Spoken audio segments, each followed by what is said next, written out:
Flynn felt terrible. I'm not fiery Flynn, I'm frightened Flynn. I can't save the shed, and it's all my fault. Suddenly, a little boy shouted, "Our fighter, fighter!" Sir Handel and George were sorry. They now realised their feuding had caused trouble. Luckily, they hadn't been going fast enough to cause it. Neville didn't know why she was being so horrid to him. The station master blew his whistle, and Neville had to chug sadly away. Then Emily saw Thomas. Freddie soon arrived at the bottom of the mountain, safe and sound. But Rheneas and Skarloey were not safe and sound. The train stepped near Carolyn. She was worn out. Stephanie didn't think Carolyn would want to drive anywhere. Stephanie spoke to the driver. As he bumped onto the bridge, his coupling hook went snap. But in his rush, Thomas didn't notice that he had left Annie and Clarabelle behind. At the town hall, Thomas steamed to a stop. "Here I am, sir," he whistled. Plate. "Watch out, silly Billy," Percy beat.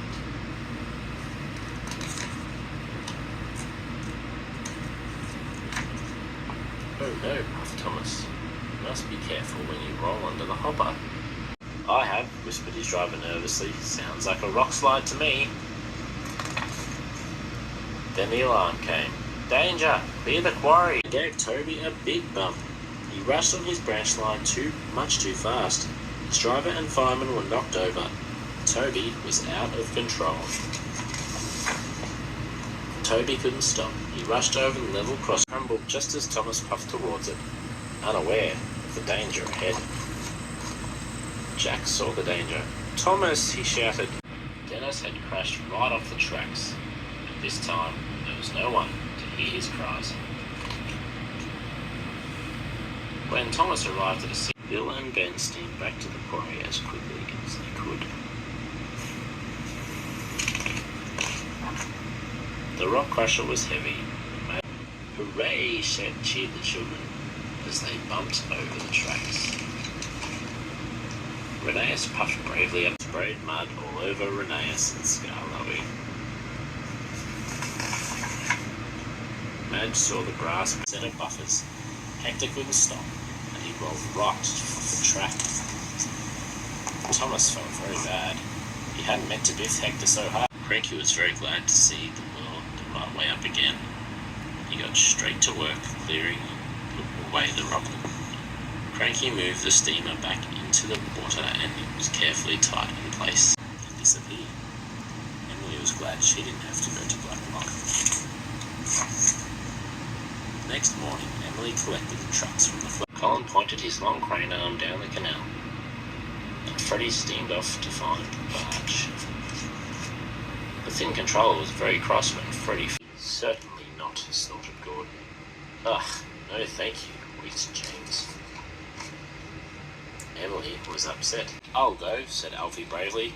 "I'm small enough to fit in." In no time, Alfie wriggled in. "There really is a ghost," cried Harry. "Let's get out of here," shouted Bert, and they turned and fled.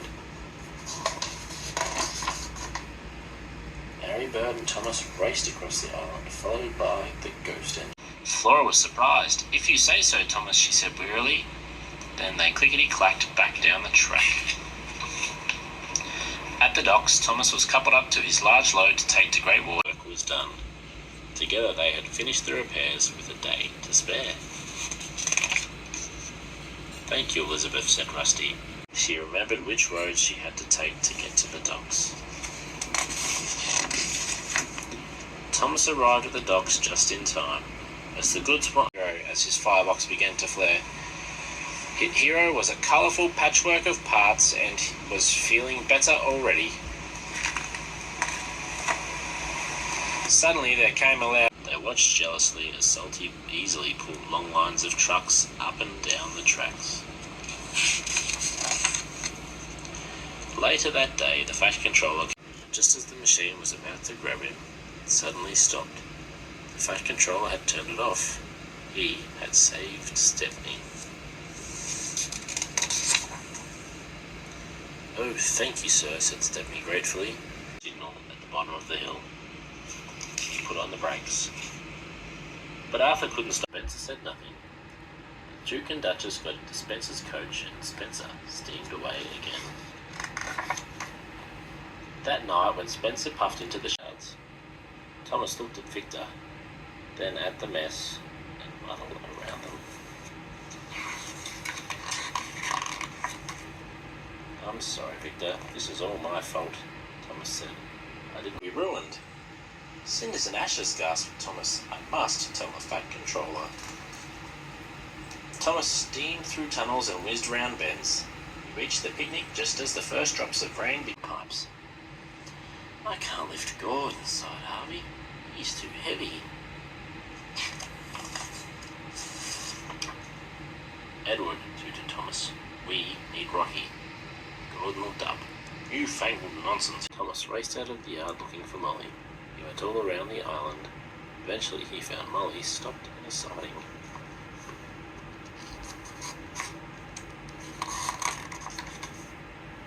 "I'm very sorry."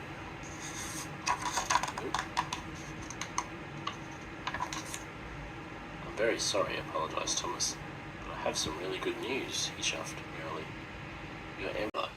This isn't our campsite," said the holiday makers. "This is your fault," puffed Mac. Bertie was worried that he wouldn't get the railway board to the demonstration on time.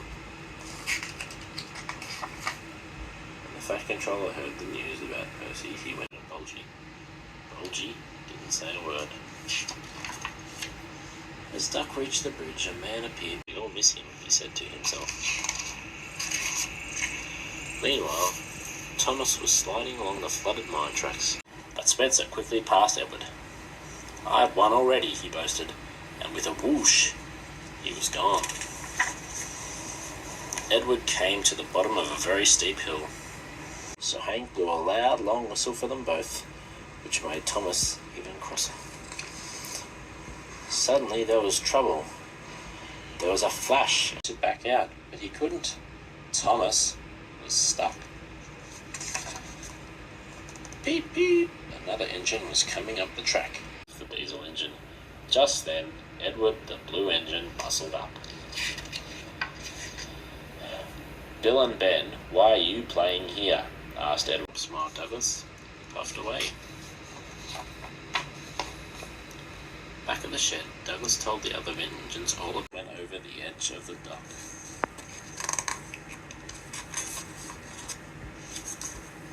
"Oof," replied Bulstrode, as the trucks landed on him. "I'm sinking." "Gone out." "I'll go and phone for help," said the driver. The Fat Controller was enjoying his afternoon cup of tea when he got the